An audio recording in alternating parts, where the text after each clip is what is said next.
Good afternoon, parents, and welcome to another webinar session, information session for you. This week we will be focusing on GCSE, A-levels, and the examination process. As always, I'd like to start off wishing you all the very best and hope that you're safe and well and that your families are safe and well as we continue to work through this pandemic, both in the education environment, but also the global environment as well. So we hope that you're safe and well and continue to thank you for your support and cooperation and patience in everything that we are doing.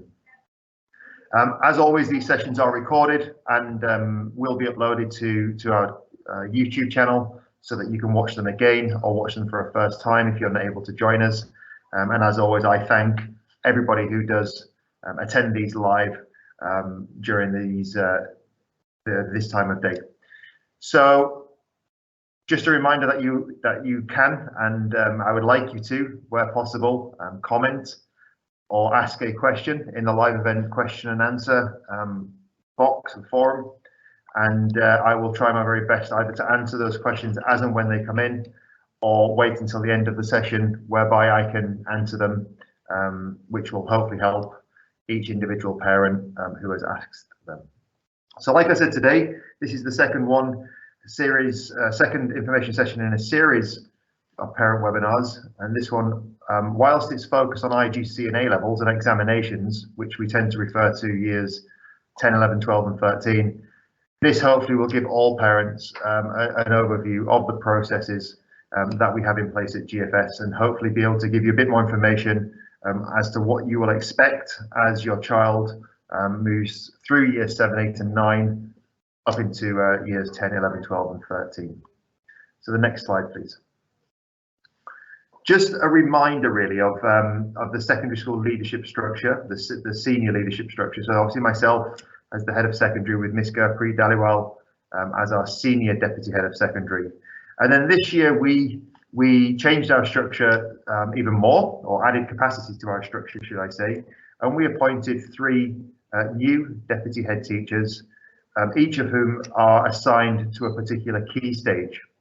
So as you can see on the screen, Miss Jacqueline Hamilton was appointed as the deputy head of secondary, and her responsibility is looking after all students in key stage 3. So that's years 7, 8 and 9, and it's very important, particularly as students enter year 9, because that is when they start their GCSE options process and consultation process, which I'll talk about in a minute. But Miss Jacqueline Hamilton is the senior member of staff responsible for overseeing that process. Then as students move into years 10 and 11 into key stage 4, Mrs. Stacey Heath has been appointed and was appointed, and she looks after all of those children in years 10 and 11.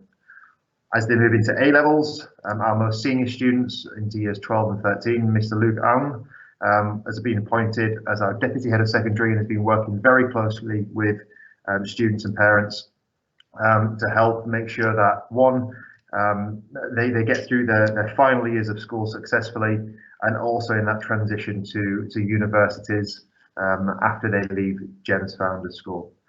Of course, there are lots more layers of leadership that sit beneath the deputy heads. So we obviously have the assistant head teachers, Miss Hannah Monk, Mr. Edward Nutt and Miss Kelsey Doyle, who work very closely with our deputy heads and supporting those key stages. And then we have all of the heads of subject that manage obviously individual subjects and departments, and a number of heads of year who also can support with questions that you may have about GCSE, A-levels or examinations. We currently have Miss Ivana Antonovich as our main examination officer. Miss Ivana is currently on maternity leave, so we appointed Miss Nelly Kova as an examination officer. And Miss Ivana and Miss Nelly work very closely in supporting all of the entries, all of the everything that surrounds GCSEs and A-levels, which is a very complex operation behind the scenes, all the way from, like I said, the entries to managing the examinations and the key timings, managing all of the results services and making sure that our students get their certificates and their results, and so on and so forth. So Miss Ivana and Miss Nelly, 2 incredibly important people that form part of the leadership with regards to the session today. Again, all of the attendees will know that we always talk and start with our vision and our pillars. Again, I try my best to link these three keywords to the session so that there's relevance and context. Again, we talk about success in our school, and we had an amazing success announced last week with regards to examinations, where we had a very high percentage of our year 11 students who received their November GCSE results, the early entry maths results, and we had a very high percentage, 78% of students who took the early entry mathematics got the top grade of a 9. So we're incredibly proud of all of the hard work that those students put in and to get the top grade, which is not easy at all. And a very, very strong pass rate across all core subjects as well. So a very pleasing set of November results. Again, we don't define ourselves by just results, but it certainly is a part of that success, or that word succeed, for us. So today, hopefully, in terms of these three words, I would like to make sure that I grow your knowledge, your understanding of these processes, and ultimately allowing children to flourish through the system and succeed. And with regards to today's session, success can include good exam results or outstanding exam results. Next slide, please. So again, thinking about the three pillars here at GEMS Founders School, which we constantly reflect upon and continuously try to work with our students and staff to understand the importance of. And I think, again, I always say this and have always said this in these sessions, that character continues, I think, to be one of the most important pillars that we have, not just at the school, but across our lives. And again, that resilience, that determination, that grit, that hard work that students have had to put in over the past few years with the cancellation of examinations. And that's something I will talk about as we go through this session.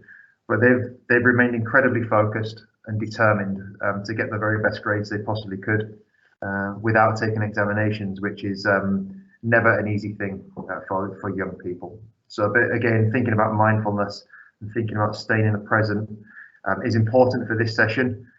We all hope that examinations go ahead as normal this year for our senior students. We can't predict the future. We can't plan for the future in terms of if the situation changes. All we can do is we can wait for advice and guidance from the examination boards. But currently speaking, examinations are going ahead. But like I said, we always must be flexible and be able to make sure that we have the evidence for students should examinations get cancelled. But I will talk a lot about that as we go through this session. So we have different exam boards that we work with, and the examination boards set the syllabus and their specifications for students who are studying GCSEs, GCSEs, A-levels or international A-levels. And we have three exam boards that we work with. So the main exam boards for our school are AQA, Oxford AQA and Pearson. We did work with Cambridge Assessment International Education for some time, over the past three and a bit years, 4 years almost now. And we made a very big decision not to continue with Cambridge this academic year, and worked very, very closely with, like I said, the three exam boards, AQA, Oxford AQA and Pearson. We obviously work with them on a day-to-day basis and a yearly basis, and making sure that the resources, the information, the qualifications that they have are fit for purpose for the students at our school, international students essentially. And when you make decisions about which examination boards to work with, there was a lot of consultation many years ago. back in 2017. And we really were impressed with the examination boards that we have chosen, in so much that they do tailor their specifications, their syllabi, their examinations, the questions, all of the fair assessment to meet the needs of our students, who are essentially international students. These qualifications are incredibly rigorous, both at the GCSE, IGCSE, A-level and international A-level, and are recognised around the world, and really have that rigor and that depth of content that we expect, certainly for students at that age and in those year groups. So AQA and Oxford AQA work as a joint venture, AQA being a very large examination board, and Oxford AQA International, who we work with on a very close level internationally here in Dubai, that we offer qualifications through. So the next exam board, on the next slide please, is Pearson EdXL.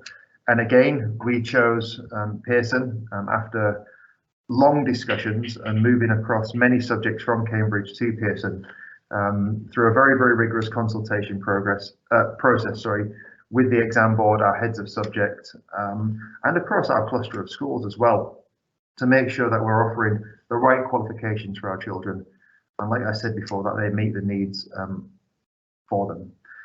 I will go through the way IGCSEs and A-levels are assessed. You'll notice on both slides it said 9-to-1 grades, meaning that that's the grading scale. Cambridge, who we did work with, their scale was different. It was a letter grade, from A star to G. But again, for the relevance of this session, we only need to be concerned for GCSE and international GCSEs, 9-to-1 grades, and I'll talk more about how the A-levels are assessed very shortly. So just to give you an idea, an overview of the differences between international GCSEs and international A-levels. Students, and this is typically how it works, it's not an exact science, but in most schools across the world, the IGCSE, or the International General Certificate of Secondary Education, is like I said, a recognised qualification, and it's recognised in the UK as being the equivalent to the General Certificate of Secondary Education. So whilst there are a few differences in terms of the specifications and the syllabi between GCSEs and international GCSEs, it is the equivalent qualification, and therefore is recognised around the world as students move through years 10 and 11, and perhaps more importantly, when they start to apply for admissions in year 12. It's a 2-year course. Some schools around the world do start this program of study in year 9 and run it in year 9 and 10. Some schools run a 3-year GCSE, 9, 10 and 11, but generally speaking, it is run through years 10 and 11 for students who are 14 to 16 years old, and that's certainly the approach we have taken at GEMS Founders School. Now, obviously, as students move through year 9, we do try to drip feed some of the content in certain subjects where possible. Some of the subjects, of course, we can't because they're brand new when students start year 10, but we do try to start thinking about the different content, the way it's assessed, how we assess, and using that information to really try to challenge our students in Key Stage 3. We, as a school, over the past few years, have offered 8 or 9 IGCSEs, and again, I'm going to give you an example of our subject offerings for this year and explain how all of that works. And some of our students, again, over the past 4 years, have chosen to do 10, 11, 12 GCSEs. Now, we can't offer those extra GCSEs in school, but some really good examples are students who have a mother tongue in one of the languages, for example, Italian or Russian or German, perhaps, spring to mind, where students have got very solid and strong understanding in their home language. And whilst we don't offer it as an official GCSE or IGCSE at Founders, they are able to access the assessment and we are able to either enter them through the school or support them if they want to be entered through the British Council to gain an additional IGCSE qualification. So that is definitely something that some of our students have done, and we have signed the no objection letters should students wish to do that. We feel it's a broad and balanced curriculum offering. There is a session in this series of webinars a little bit later down the first half term where we'll be talking about some very exciting developments that we're working on behind the scenes for our current year 9s going into year 10s. And there will be definitely a specific webinar about that this afternoon for all year 9 parents that have been invited, so that we can share that with you as the key group of parents for students who are going to be selecting options for next year. So that's IGCSE's international A-levels, again run over 2 years in years 12 and 13 in our school. And if you think about the international A-level or an A-level qualification as a whole, it's split into 2 different parts. The first part, which is taught through the first year of study in year 12, is what we call the AS or the advanced subsidiary level.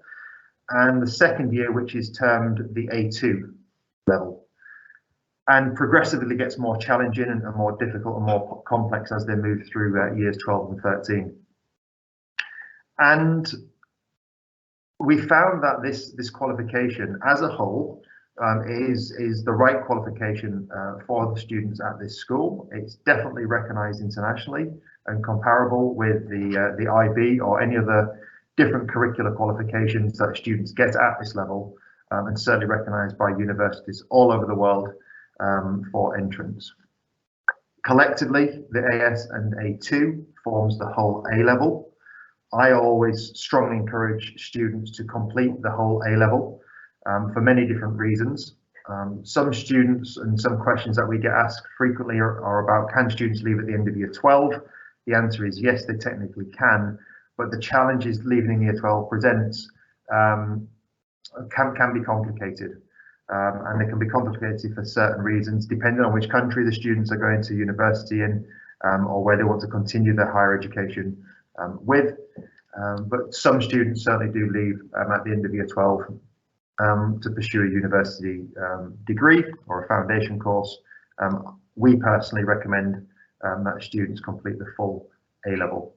Again, typically across students who are 16 to 18 years old, preparing them for university is the school leaving qualification.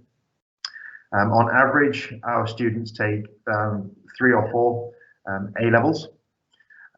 University applications and offers are normally, and I say normally, generally speaking across the world, based on 3 A-levels, and the grades that the students receive at that level of qualification will depend on each university, each country, as to the requirements, the admissions requirements for each one.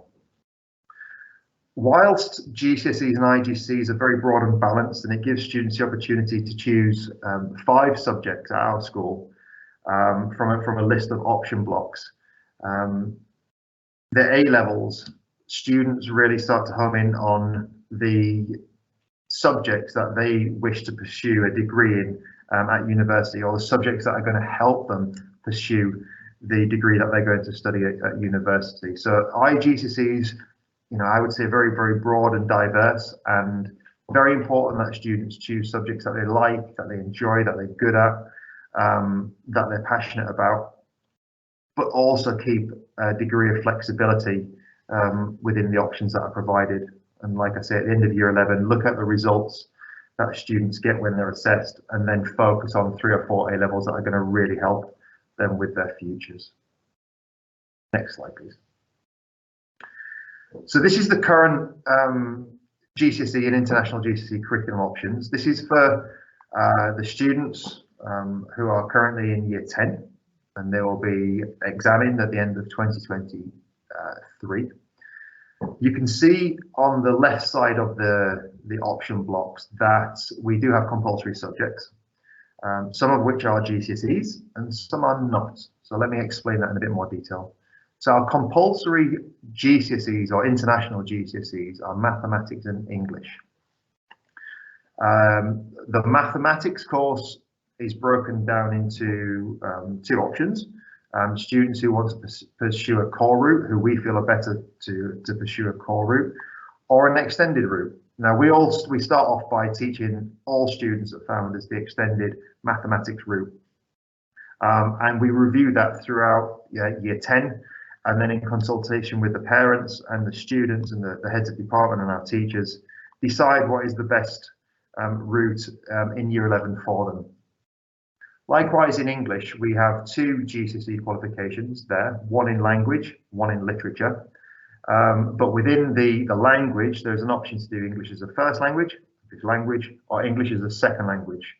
And again, a very similar rule of thumb applies, that we really do encourage students to take the first language qualification, but are completely cognizant of the fact that if that's not the right qualification for them, we will, in consultation with their parents, consider going down the English as a second language route. Again, both recognised as a GCSE qualification. The challenges come a little bit later, or are presented later, depending on which qualification they enter into and what results they get. So from the compulsory subjects, mathematics, English language and English literature are essentially 3 GCSEs, okay, 3 GCSEs. You can then see the other compulsory subjects, such as the Ministry of Education, Arabic, Islamic, moral education, prep, which is offered for our non-Muslim students during the time at which our Muslim students have Islamic studies, UAE social studies and physical activity and well-being. These are not GCSE qualifications. Some are mandated by the authorities that we have to take, that all students have to take, and obviously they're not a GCSE qualification.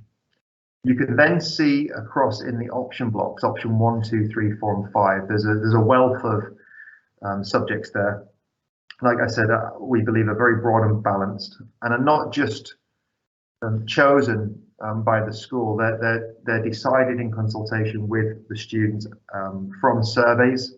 We're currently doing that. We're currently going through the Year 9 option survey process right now, where we ask students what they want, what they like, what they need.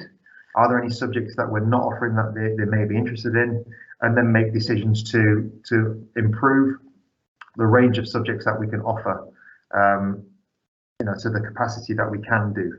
So some good examples of this are on this particular sheet that you can see, Spanish, which we asked a lot of students last year, are there any other languages that you may be interested in? And Spanish came out on top, so we included Spanish in our offerings this year.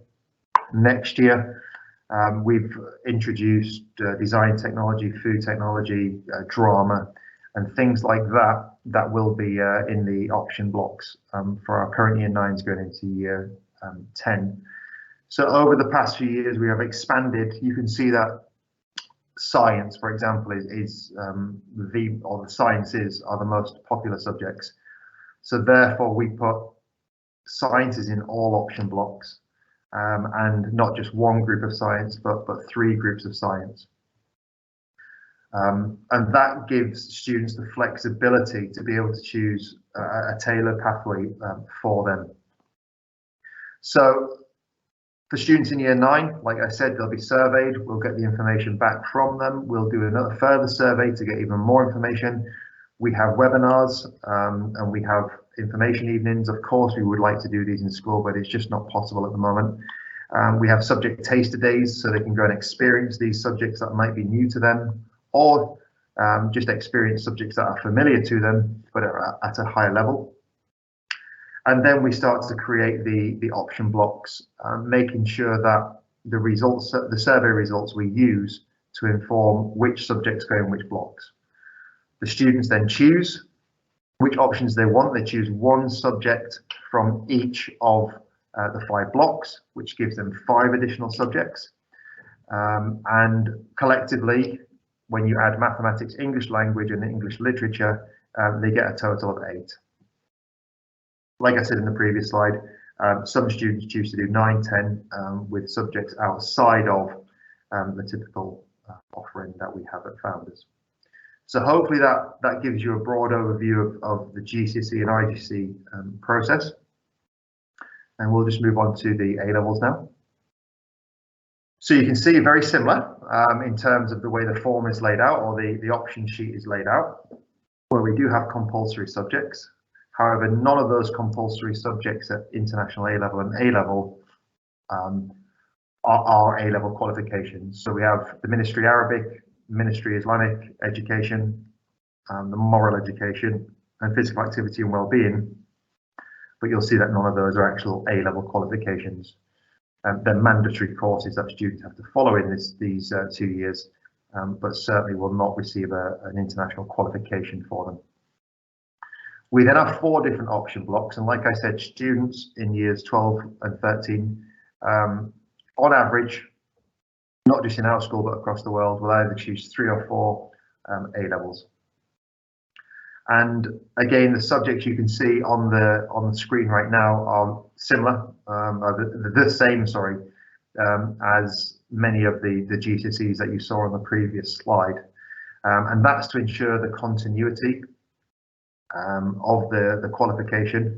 So, for example, if students have chosen biology at international GCSE level, which is offered through Oxford AQA qualifications, it will also be offered the A-level through Oxford AQA qualifications, and therefore the consistency going through year 10, 11, 12 and 13 is a lot smoother than it would be perhaps if we chose to do it with different exam boards at different age groups. So again, quite a broad and balanced set of offerings. We have added physical education this year to our A-levels. And again, a very similar process to what I explained about trying to find out what subjects, what courses meet the needs students are interested in, and what we can enhance with the facilities, the new facilities that we have here at Founders. And again, that curriculum session webinar in a couple of weeks' time will really help you understand more about what we're planning and have been planning for the past 2 years with our curriculum and the different courses that we can offer to even meet the needs. We can meet the needs of a wider range of students, even more in more depth than what we are doing at the moment, which is very exciting development. Next slide, please. So then let's talk about the assessment and how international GCSEs are assessed. It will depend on the course that your child takes as to how they're assessed. For each subject, there are assessment criteria and assessment objectives that have got to be taught and delivered, and they'll have a specification or a syllabus, which is shared with the students at the start of the course. And that's almost the document that all students need to refer to in terms of curriculum coverage and what can be assessed at the end of the course. So it's really important to understand that the specification and the syllabus is the document where the information is stored as to what will be assessed at the end of the course. It's not the textbook, it's not any other resources that we provide.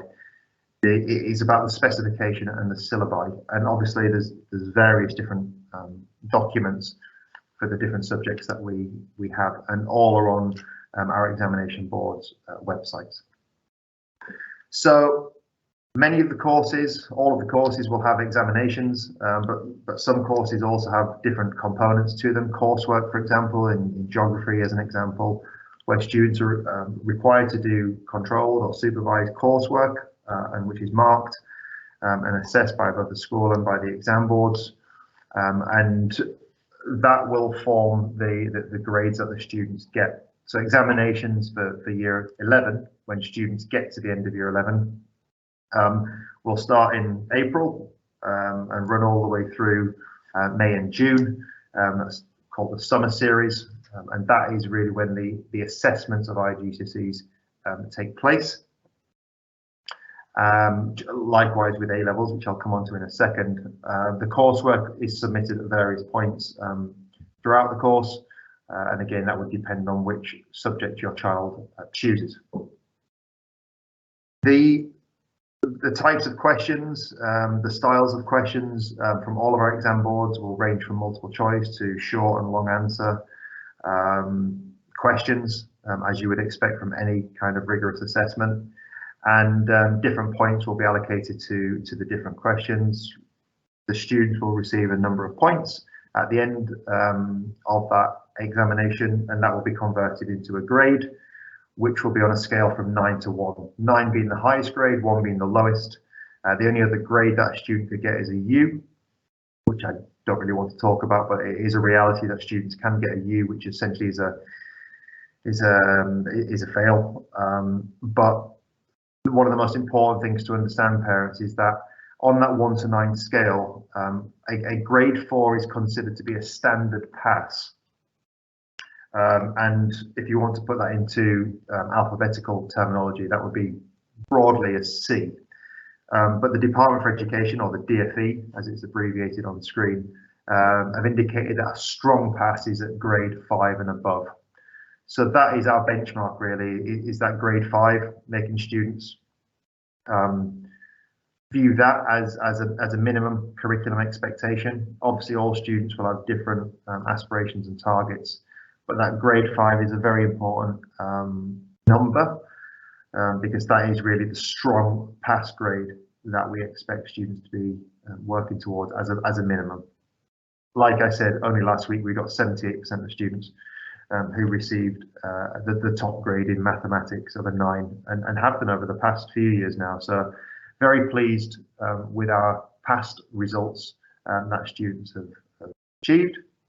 But I'm going to go on to talk a little bit about how those grades have been calculated in the absence of exams.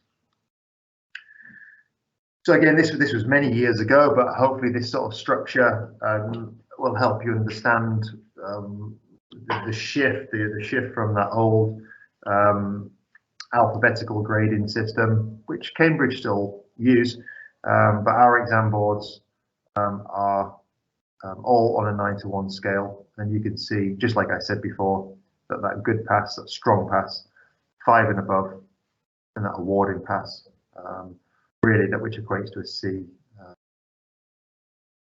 it is considered a pass as well. And this will be what we look at as a school when we're going through the Year 12 admissions process, and what other schools, colleges, universities will look at as well as a benchmark. Next slide, please. The assessment of A-levels, very, very similar. The big difference is that the assessment of A-levels happens on a alphabetical scale. So like I was talking to you with regards to the course structure, the first part of the course, the AS level, that's graded from A to E. And the full qualification, the full A level, is graded A star to E. So let me explain a little bit further how this works. The exam boards that we've chosen and that we work with offer international A levels with both linear and modular pathways or routes. Now, what that means is that students have the flexibility, and we as a school have the flexibility on when students are assessed.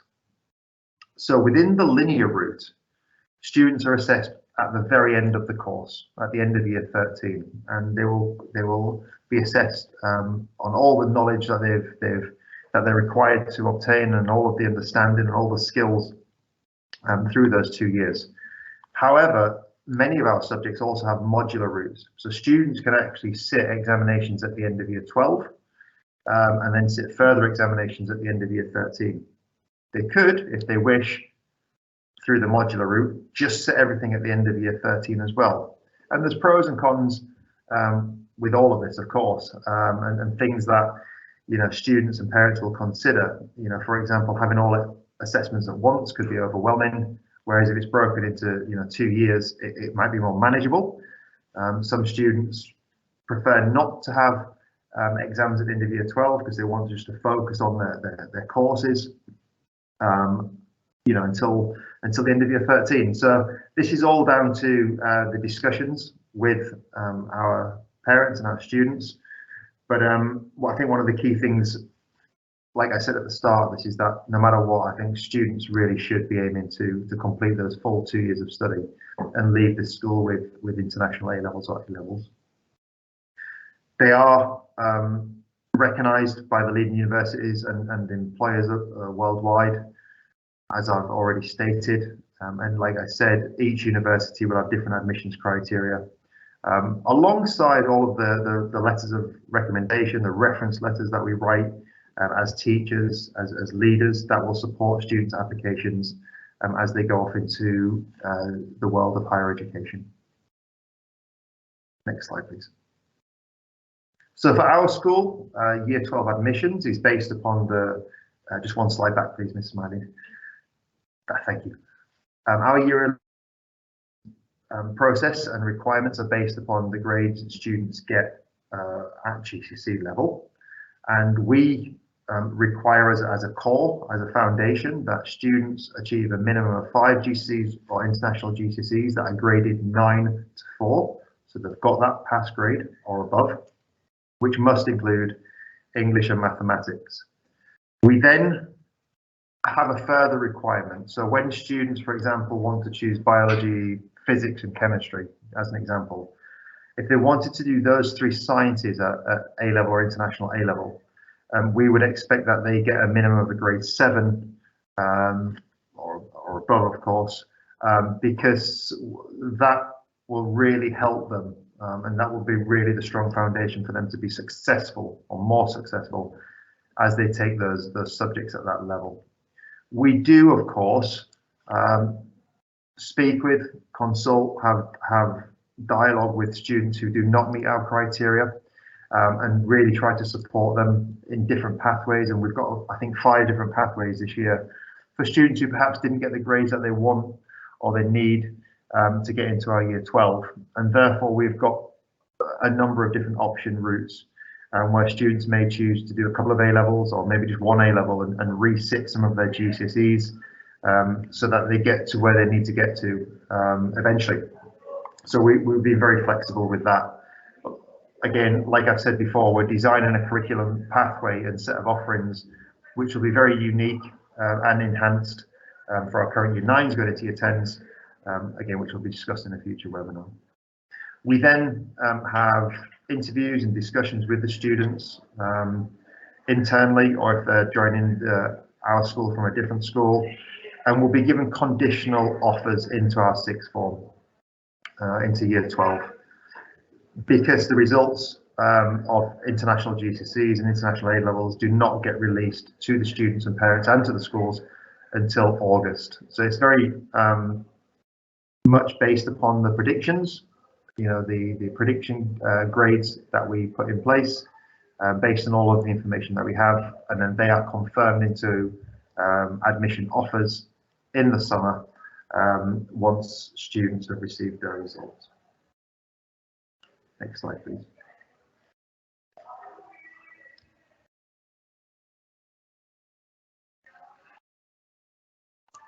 Okay, so moving on to the different support networks that we have. We do offer support, particularly for students in years 9 and 11 as they're making their option choices.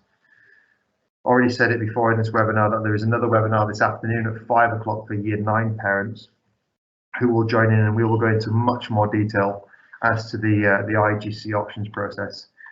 For Year 11 students who are going into Year 12, a very similar webinar designed just for those groups of students.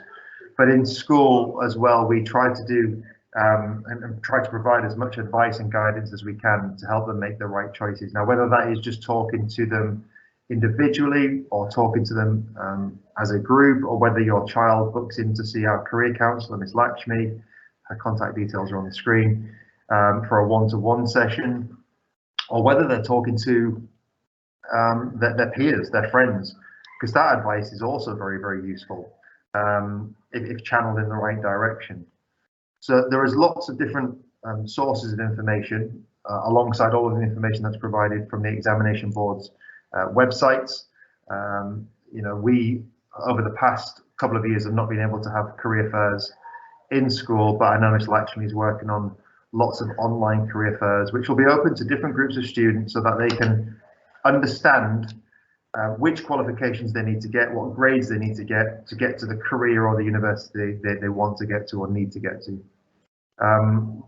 Like I said, lots of different online resources within the GEMS network, the GEMS counselling network, and on the GEMS education website, lots of different links to lots of different opportunities related to career advice and guidance, and also the opportunities that students will be able to gain to support their applications to university. So it's one thing is getting the qualifications and the grades, but it's building that CV or that resume up so that students get different experiences. And it's been much harder during the pandemic to get these experiences, but whether it's internships or summer work or volunteer work or whatever it may be in school, it's very important that students try to take these opportunities and build a very well-rounded CV and profile when they start to apply for universities around the world and for jobs later in their lives.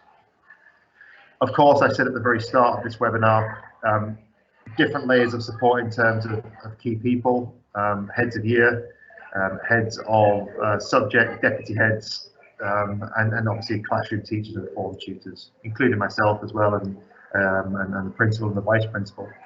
So lots of different layers should you wish to speak about advice for students who are making difficult choices, big choices, sometimes for the first time in their lives.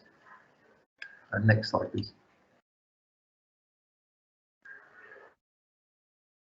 I can see some questions coming through in the chat. When will the exams be confirmed? That's a very hard question to answer, and perhaps forms one of the reasons why we've chosen certain exam boards. But we always wait. We have to wait for when it's announced for this country, and also when it's announced in the UK as well, if it is announced. In terms of moving to teacher assessed grades, sorry, I should explain that TAGs or tags are teacher assessed grades. So just to put a bit of context to this, over the past couple of years, examinations in the UK were cancelled for students in light of the pandemic and the safety elements surrounding the pandemic for students, and consequently international students were affected also.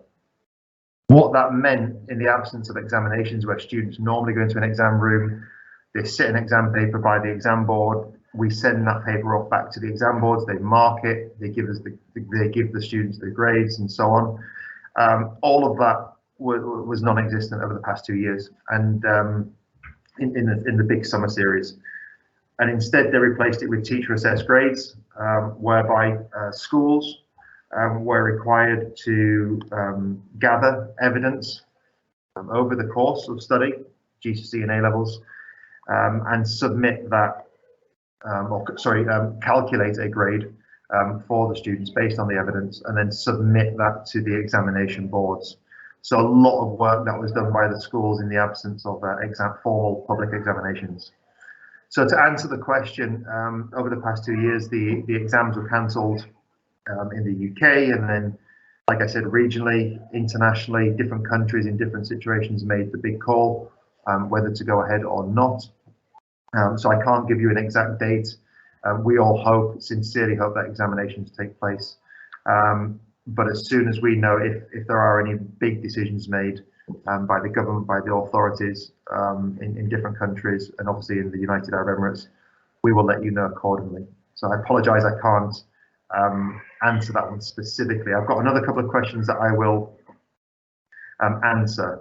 So if exams do not go ahead and it's evidence based, we have to go with the examination board guidance, and last year the guidance was slightly different for the examination boards, for different examination boards, as to what evidence we need to submit, and in what format we need to submit it. So we worked very hard to make sure that the evidence was as consistent as possible over the 2-year course of study. It did include mock examinations that we held internally. So we wanted to replicate as near as possible the real examinations and use that as a very, very hard bit of evidence towards the end of the course of study, but with supporting evidence that was consistent for each subject across each level of qualification. And again, working in line with the examination boards, we had to create what's called a centre policy that we shared with parents and students, and was very clear with the types of evidence that we were allowed to use. I'll just pause for a second, just because there are relevant questions that are coming through on the chat, and I'll try to, like I say, answer them as best I can with the information that I have to hand. In terms of where you can find the assessment criteria and syllabus document, all of those are on the examination board websites. So on the Oxford AQA website, the AQA website, and I will put that in a private reply to that question. They're all on alongside a wealth of information, not just about the syllabus and assessment, but about the examination boards and the support and the resources that you can access as parents, and of course for students as well.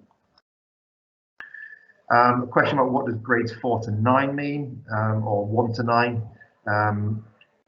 So in terms of, I'm just trying to understand. Oh, the question. So as an exam, as a school, sorry, we've used a 9-point scale in years 7, 8, and 9. A 9-point scale where we use secure, developing, mastery, for example. But when students enter year 10, whilst it's continued on a 9-point scale, they don't use that same language. They don't use mastery or secure or developing. The important thing is that it is a 9-point scale. So for example, if a student got a mastery 2 and M2, that would be the exact same as a 9. So we're trying to get students to understand in year 7, 8, and 9, you know, the different layers that they get to with our curriculum standard, you know, being an S1. But when they get to the exam board level or the exam year group level, it's simply converted into numbers. I hope that explained that question. If not, please let me know and I will try to answer that more in a private conversation. I think there's lots of different questions coming through, which I will answer privately and at the end of this session.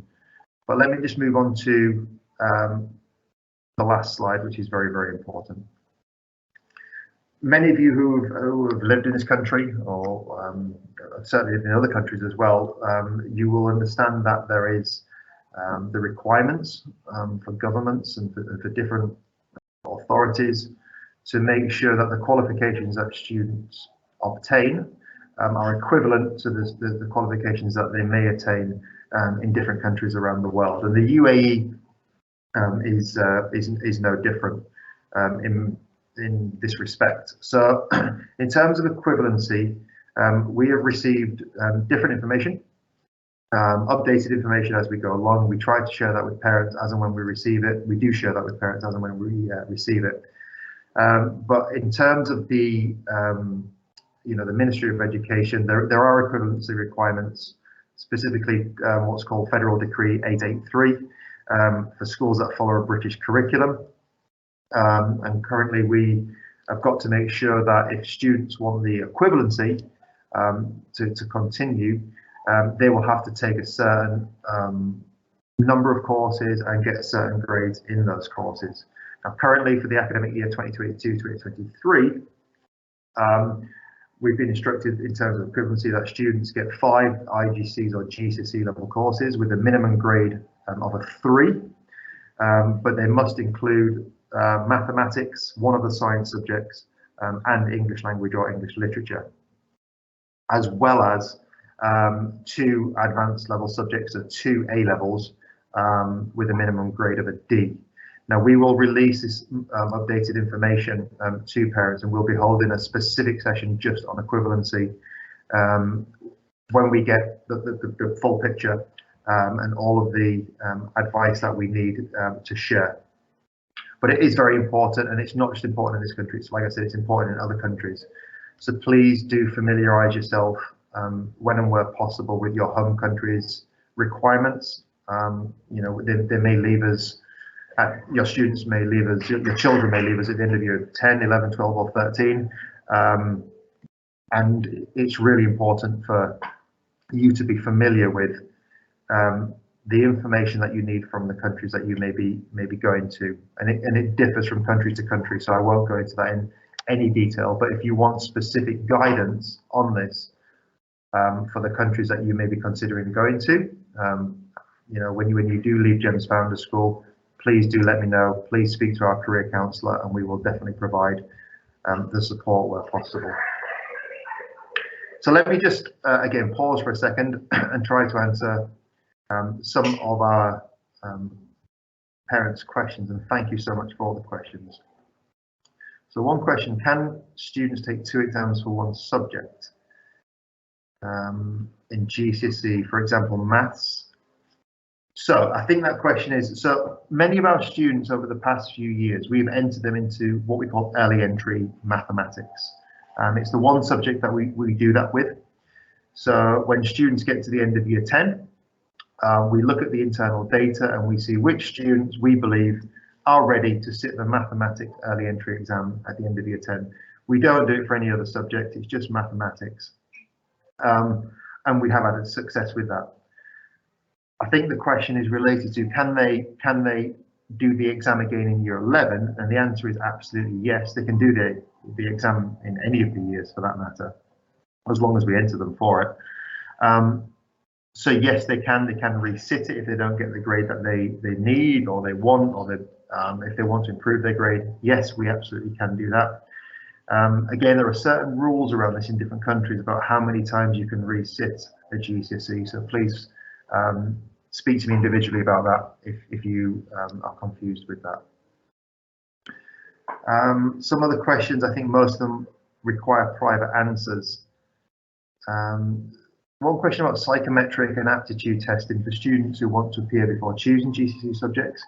So the cognitive abilities test, or the CAT4, that is a requirement in this country for students. We use that as a cognitive ability test piece of information that will help us discuss with students, with parents, perhaps what subjects they're going to do well in, based upon the results that we get from that particular ability test, cognitive ability test. We are working with our school counsellor, who is working with external agencies to look at different types of testing that can help inform decision making when it comes to choosing GCSEs or A-levels. And if you want specific information about that and those types of tests that can be conducted in and certainly outside of school, that might be of use, please contact our career counsellor, Ms. Lakshmi Rajivan, whose email address is on this webinar slideshow. In terms of the selection of core maths and extended maths, there's a question about that. Yes, it is based upon you know, the information that we get, the assessment information we get as students move through the course. We obviously are really trying to push and promote extended maths, because with extended maths, students can achieve all the way up to a grade 9, whereas if students are entered for core maths, the maximum grade they can get is a 5. So there are implications on whether your child is selected or chooses to select core or extended. And again, that comes down to the information that we have from internal assessment results and information that we have. Question about Arabic. This year, really pleasingly with Arabic, we've been able to move Arabic into the option blocks for optional GCSE Arabic as a first or as a foreign language, as well as making sure that all students take the Ministry of Education Arabic as well. So in terms of Arabic, we offer that through the exam boards that we have. The question is about, is it easier? I think with certain other examination boards, I get asked this question a lot about which exam board is easier. I strongly believe, I firmly believe that every single examination board and their assessment procedures and processes are very equal across all subjects. Now, whether or not your child, it's to the extent, the degree at which your child works to make sure they're familiar and understanding of all the knowledge and information that they're taught, and develop all those skills when they're assessed. So I would never say one exam board or one exam is easier or harder or more difficult than another. It's the extent to which your child works in making sure that they're ready for that examination. The question is about also taking Arabic and potentially any other subjects with exam boards outside of our school that we don't offer. So, for example, Cambridge. That is possible. It is absolutely possible, but obviously that would require an NOC, and we certainly do not encourage that. Students will be required to sit exams within our school with the exam boards that we run with. As parents, you do certainly have the option to gain an additional qualification, like I said, outside of the school, should you wish. I think that's most of the questions that I can answer publicly, and I will. Sorry, there's a couple more that have just come through. The minimum optional subjects, 5 within our curriculum offering. So they will choose 1 from each of the 5 option blocks, plus English, language, literature, and mathematics. A student at the end of year 9, can they do the maths exam? Yes.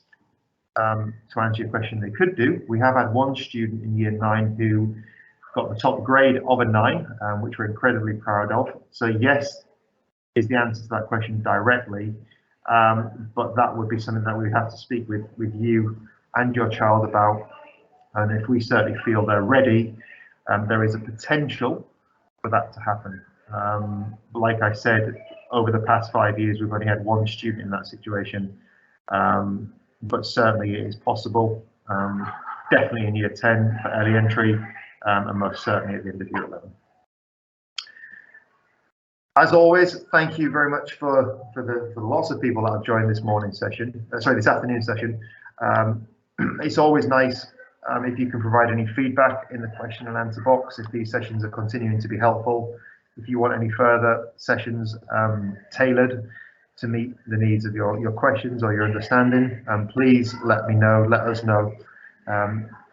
Next time around, we will be meeting with you next week, and we'll be inviting different leaders to co-present and share their views and their information with you.